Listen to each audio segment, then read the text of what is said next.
What's up, everyone? Welcome back to the channel and welcome back to another episode of the True Mets Talk podcast. It's your boy CP. It's January 18th, 2024. And the last couple of days have been very slow on the news front in terms of the 2024 offseason surrounding the trade market and free agency for our New York Mets. So I figured, as you see on your screen here, why not get ahead of myself, way too ahead of myself, and sort of dive into a way too early projection of some potential trade targets in the 2025 offseason for the New York Mets. Yes, I said it, the 2025 offseason. Now, I don't want to think anybody I don't want anybody to think, I should say, that I am punting on the 2024 Mets season. I understand that we have a full season ahead of us, and I am not punting on it. I am excited, and I will continue to talk about this offseason heading into the 2024 season on this podcast and on my channel. But the names that I'm about to give you in this podcast as a potential target for the New York Mets in 2025 is something that's not new in my brain, at least. I have been talking about these two guys in a potential package deal coming over to the New York Mets at some points this offseason as well. But for one reason or another, the Milwaukee Brewers and the New York Mets are in positions themselves where a potential trade this offseason, this potential trade definitely was not feasible. Given the Mets' payroll and where the Milwaukee Brewers are finding themselves organizationally heading into 2024, this is a sort of trade package or hypothetical trade that is a lot better off suited for the 2025 offseason. So like I said, before I get into that, make sure you comment your thoughts and opinions about anything I talk about in this podcast episode or about the Mets in general. Hit that thumbs up. I definitely appreciate it. It helps the channel grow. And as you're watching this, if you haven't subscribed to the channel already, bottom right-hand corner as you're watching this, subscribe to the channel. I appreciate the support. Likewise, you know where to find me on all my social media handles for more Mets talk at CPNYSports on both X and Instagram. Okay, so let's get into it. Freddy Peralta is the first name I'm giving you. And like I said, the guy that I'm giving you next is directly related to Freddy Peralta in a package deal. And this trading of Freddy Peralta, this hypothetical trade of Freddy Peralta to the New York Mets in the 2025 offseason is not possible and will not be possible if the next guy that I'm about to go over is not included in the package deal. The Brewers are in a very, very interesting situation. They have expiring contracts of Corbin Burnes and Willy Adames after this season heading into free agency. We all know Corbin Burnes' situation with the Milwaukee Brewers and the uncertainty there. And we'll see if Corbin Burnes is even traded at this trade deadline in 2024. But let's face it, with a ever more competitive NL Central with the Cubs and Reds, etc., even the Pittsburgh Pirates, who look a little bit rejuvenated, the Milwaukee Brewers organizationally have to understand that their window in terms of competing and being the best version of themselves in that NL Central division probably is going to end after this 2024 season. This is where a guy like Freddy Peralta and his friendly contract and the capabilities that he provides any team, especially the Milwaukee Brewers over the last couple of seasons, as you see on your screen, comes into play. The Mets in 2025 are going to have the same sort of situation that they had in 2024 in terms of filling out the rotation. Kodai Senga is the only sure lock contractually to appear in a Mets uniform in 2025. We know the player option for Sean Manaea. If he does well, he certainly has the ability to test free agency. Luis Severino, same sort of deal, only on a one-year deal. Quintana and Hauser are all free agents, are both free agents at the end of the year as well. So this rotation is going to need some help. And I think that this potential trading, a trade target like Freddy Peralta certainly fits the bill in terms of getting that ball rolling for the 2025 New York Mets. And like I said, Freddy Peralta with his statistics and the arsenal that he possesses can be a lower end number 2 starter right behind Kodai Senga, but even more so presumably with the Mets going after more free agents or even another trade for a co-ace or even that ace-type pitcher to go before Kodai Senga, next season is certainly going to sort of allow Freddy Peralta to be that third option in the rotation, which he would thrive in Queens, I think. So you see his numbers here, 2021 through 2023, great numbers. Don't quote me, but I believe he was an all-star in 2021 with that 2.81 ERA and that whip that was under 1.00. Absolutely fantastic. A little bit, I guess, I want to say worse numbers, but a little bit of, I guess, inflated numbers in 2022 and 2023 as far as the whip and ERA go. This guy is a premier talent. This is a rotation in Milwaukee that Stearns has very big familiarity with. When we talk about Brandon Woodruff, who's dealing with his own situation right now in terms of being a free agent coming off of a shoulder injury, Corbin Burns, whose status as a Milwaukee Brewer is in question after this season, and Mr. Freddy Peralta. Now, what makes Freddy Peralta unique above the other two guys is that he is under contract for the next couple of seasons. He signed a 5-year, $15 million deal with the Milwaukee Brewers. And don't ask me how, don't ask me why he signed that deal or who his agent was. But given his production with these numbers, $5 million AAV for a talent like Freddy Peralta is a steal for the Brewers at the time of the signing and any club that might engage the Milwaukee Brewers in a potential Freddy Peralta trade. Um, 4-pitch arsenal, fastball predominantly, has great run value on his fastball, and an off-speed arsenal of a slider that he uses at a 22% clip, followed by the changeup and curveball.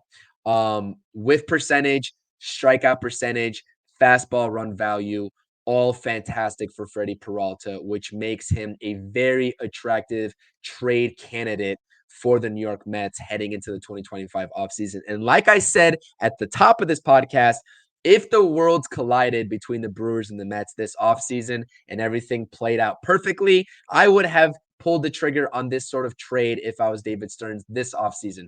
But alas, we are in the current position of what we're in. We understand the payroll situation and this being a bridge year. David Stearns has not been shy about that, even though he said the Mets are going to be competitive. We've seen the 1-year deals that the Mets have given out. It's just not feasible to sort of bring on Freddy Peralta.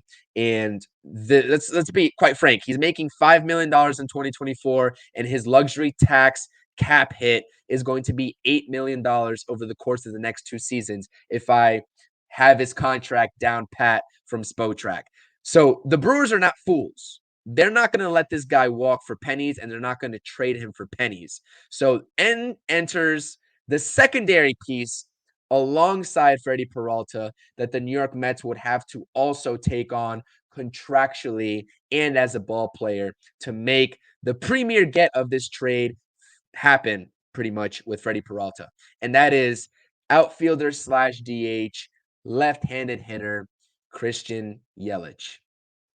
Yes, first and foremost, I understand Christian Yelich is not the same Christian Yelich that he was in his 2018-2019 All-Star seasons. And he's certainly not the player that first started off in Miami when he first started off his career.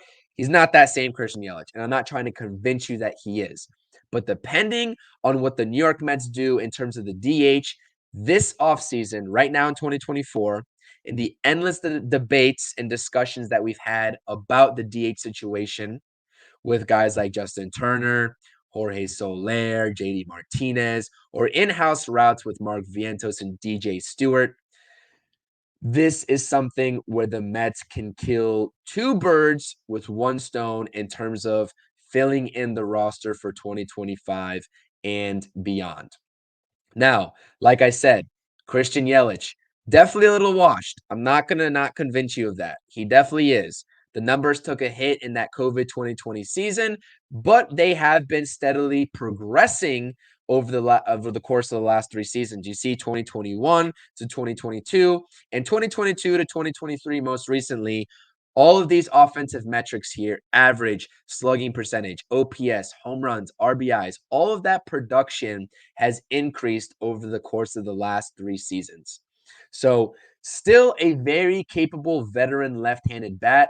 And like I said, an outfield that's going to probably possess Drew Gilbert coming up and Starling Marte entering the final year of his contract. Presumably, the Mets can't find anything, any sort of trade partner that's going to be willing to take on the bulk of Starling Marte's $20 million AAV. So, if need be, Starling Marte can definitely be a very expensive bench bat for the Mets in 2025 if they bring on a player like Christian Yelich to sort of man that right field in the corner outfield spot with Drew Gilbert in center. And obviously, Harrison Bader is going to hit free agency in 2025. Let's not forget that. And Nimmo moving over to left field, like David Stearns said just a couple short days ago.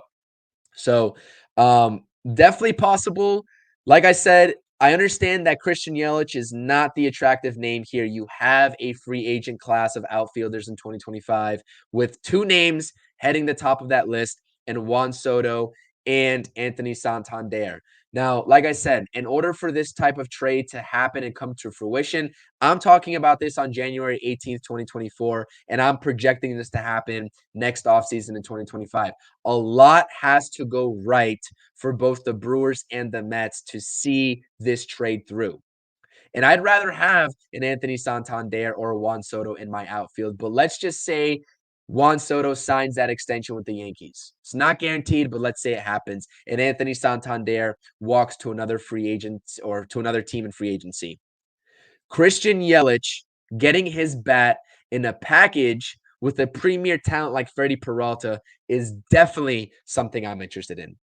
And let me know in the comment section down below, like I said, if you don't agree. But for me, if you strike out on those two guys, Christian Yelich, 19 home runs, north of an 800 OPS in 2023 or 76 RBIs, definitely plays for this lineup moving forward. Now, the most unattractive thing here about this trade is taking on Christian Yelich's contract. He is going to be a free agent in 2029, and he is making $26 million a year every single year until he hits free agency. I understand this is way above what his production over the last 3 seasons has been, but this is just the luck of the draw in terms of the business side and the financial side when you try to sort of get that premier talent in your rotation with a guy like Freddy Peralta only making $8 million starting next season.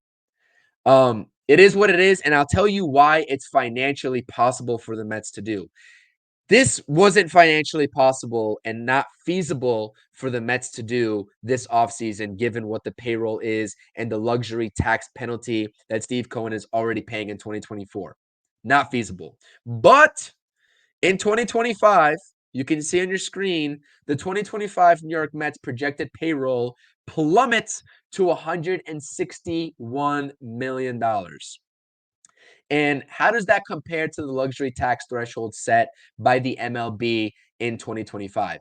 It's set at $241 million. And the Mets are going to be well below that with dead money coming off the books. You talk about a name like Max Scherzer, James McCann, all the free agents that I named, like Hauser, Quintana, Severino, all those guys hitting free agency. The Mets will finally have some flexibility on the payroll, and they will have the difference between 241 and 161. I'm not going to do that quick math. It's very late while I'm recording this, and I'm probably crazy for even recording this, but that's the difference that they'll have in terms of what they have to work with. So when you add $34 million between Peralta and Yelich's projected 2025 cap hit, you come to a total of $34 million, add that to 161, and you get a 2025 payroll projection of $195 million. And that is taking into consideration tax penalties, arbitration values, arbitration projection values, etc. Well below $241 million, even if you take on these two guys' salaries at the bottom of your screen. And that still provides you flexibility in terms of giving Pete Alonso the contract that he wants, the long-term extension that he wants, and you'll still have some money left over to address other needs, whether it's via free agency or via another trade outside of this one that I'm trying to sell you on right now. So a lot more flexibility to see this trade through. in the 2025 offseason. That's why I am projecting it as such. I would have loved to see this trade in 2024. It would have put the Mets in a way better situation, both in the outfield and the starting pitching rotation, but it just wasn't feasible. But these are two names that I definitely like if all outside variables remain constant. And if worst case comes to worst, Juan Soto isn't available for the New York Mets. Anthony Santander isn't available for the New York Mets. Your pivot point in getting that premier pitcher in Freddy Peralta is also getting a capable bat, a lefty bat in Christian Yelich. Let me know what you all think in the comment section down below. I'm trying to sell y'all hard on this. If you cannot tell, I'm trying to sell y'all hard. I'm bored. The Mets have not had any recent rumors come out over the last couple of days. As soon as those rumors start to circulate back up, because I don't think the New York Mets are done this offseason that we're currently talking about in 2024, I will go on my channel and talk about that. But this is fun for me to do. This is fun for me to project, and this is not the only time you're going to hear Christian Yelich or Freddy Peralta coming from my mouth on my podcast, whether it's a live stream or a pre-recorded episode such as this. We are going to keep having these conversations, and I'm going to resurface this when the time is a little bit more appropriate. But like I said, the light bulb kind of went off in my head. Let's talk about a potential couple of trade targets with the Milwaukee Brewers and seeing a sort of deal maybe come to fruition in 2025. Let me know in the comment section. I'm very curious about what you all as viewers have to think about this. Are you all open to engaging David Stearns re-engaging with his former team in trade talks to get a solidified starter in Freddy Peralta and a capable bat that can play a corner outfield position in Christian Yelich? Let me know in the comment section down below. Hit that thumbs up. I definitely appreciate the support, and subscribe to the channel. Bottom right-hand corner as you're watching this. Don't be afraid to tell your friends or family if they're also Mets fans looking for more Mets content. You can tell we get into everything on this channel, not only this offseason, but my brain is working at 1,000 miles per minute, and I'm talking already about the next offseason. And I understand I'm probably going to get some comments. Regardless, I know I'm going to get some comments saying, why are we talking about 2025? Blah, blah, blah. We need to talk about this season because we have a whole season left to play. I understand that. I will be talking about it. I will be talking about it. So don't go anywhere because I've been talking about it and I'm going to continue to talk about it. Because this 2024 season, I'm also excited about. I don't want anybody to get the wrong idea. I'm excited about this season. The Mets are going to be winning ball games. I think they'll be better than last year. I've already said that on my podcast. But it's sort of fun to think about the roster holes that are going to plague the Mets in the next offseason. But given that payroll flexibility, I can see that I have tunnel vision. And I'm looking at that $161 million of payroll and like, how can Steve Cohen and David Stearns sort of start to think about plugging and playing the trade market in 2025? Follow me at CPNY Sports. All my social media handles are at CPNY Sports, Instagram, and X for more Mets talk. For any sort of ideas that I don't sort of put on this podcast, which is very few and far between, but I do tweet about the New York Mets a lot, as well as all my other New York sports, and on Instagram as well at CPNY Sports. You know where to find me. Like I said, we'll be providing a lot more content from now until the end of the offseason. This is a very fun podcast episode. Let me know in the comment section down below. Let's have a discussion. Let's go Mets. I'll see y'all later. Peace. Thank you for watching the latest episode of the CP New York Sports Pod. If you enjoyed this content, make sure you hit that thumbs up, comment your thoughts and opinions, and use the lower right-hand button of this video to subscribe to the channel. Thank you.